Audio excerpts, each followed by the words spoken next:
Hello everyone, Beate here. Today we are going to answer what is a fabric blend. In other words, when two types of fibers come together to form one piece of fabric.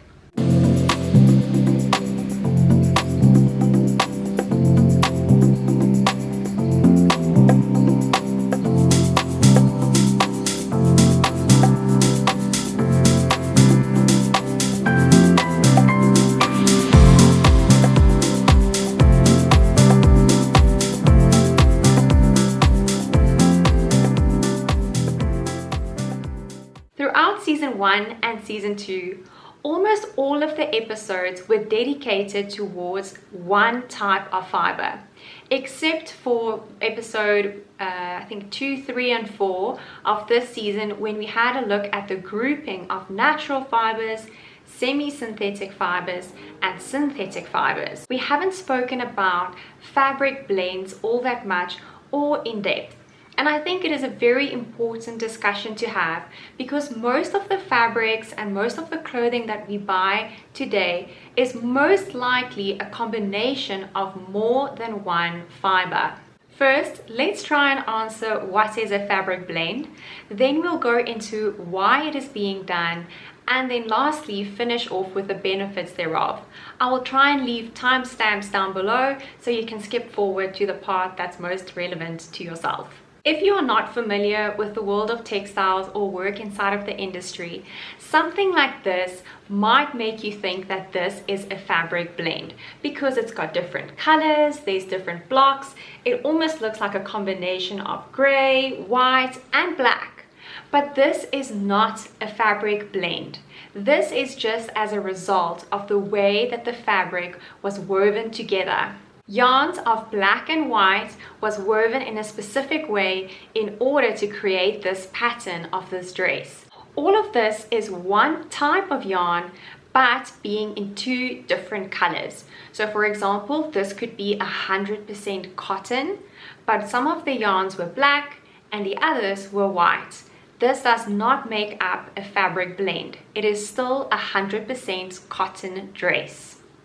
A fabric blend is when two types of fibers, one for instance being a cotton and the other one being polyester, is woven together to create one fabric. So sometimes we will have some of them going vertically and the others going horizontally.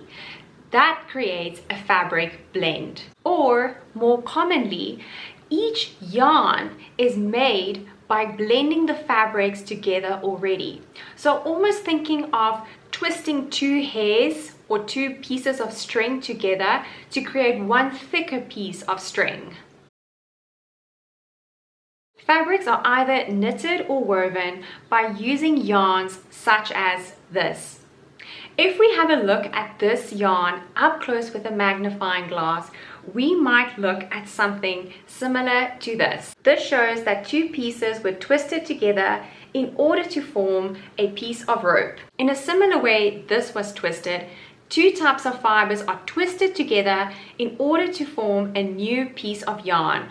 That new piece of yarn is then woven or knitted together in order to create a new type of textile. That is how we get the well-known polycotton mix, or even a beautiful fabric like this, which is a blend of hemp and organic cotton. You can see it looks very much like a type of a jersey, stretchy type of fabric, which it is. And this forms a beautiful t-shirt, or I would make activewear out of this, or even loungewear. But this is a blend of hemp and organic cotton as mentioned, but some of the well-known blends that we know is something like polycotton. Another great example is including spandex in quite a lot of clothing because it has great stretch to it and makes things a lot more easier to move in and a lot more comfortable for consumers. Spandex or elastine is commonly seen in a lot of the fabrics that we buy. Blends are extremely common and for a very, very good reason.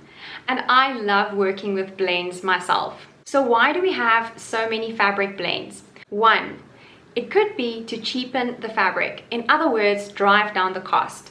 Some fibers are definitely more expensive than others, and therefore it usually gets blended with a cheaper fiber. The aim is to have the fabric looking as expensive and being as durable as possible, but with a decrease in cost. 2. To strengthen the fabric. Some fibers are not as strong as other ones, and therefore we again find them in blends in order to increase the durability and the strength of the yarns being used. Therefore, we will have less wear and tear on that garment or item of clothing. 3. It could help retain the shape. I've spoken about this in the synthetic episode, where we speak about including synthetic fibers in order to strengthen natural fibers. Natural fibers breaks down a lot more easily in comparison to synthetic fibers. Synthetic fibers can be thought of as something like a plastic that takes many years to break down. Therefore, synthetic fibers are extremely strong and can help retain the shape and maintain the shape of a garment if only a small percentage of synthetic fibers are included in the blend with natural fibers. When we think of fabric retention, think of your knees, bum, and elbows. That is the areas where your body moves the most and where items can look stretched out and become stretched out. Synthetic fibers helps retain the shape and bring the fabric back to the original intended shape it was made in. Let's talk about the benefits. I can mention all 3 points again, but we already know it makes it a lot cheaper, it makes it last longer, and it helps retain the shape of an item. And because of these reasons, it could potentially lengthen the lifespan of the fabric. Because if we have a fabric that doesn't get run down that easily, that doesn't wash away that easily, and that retains its shape, we might be able to keep it for a longer period of time. Blends are very common and much loved by the fashion industry. Are you too? Do you like wearing blends, and what is your favorite blend to wear? If you would like to learn more about fabric blends, within my synthetic textile video, I speak about blends quite a bit, so maybe have a look at that video as well. Thank you so much for watching, everyone. Hope to see you soon. Bye!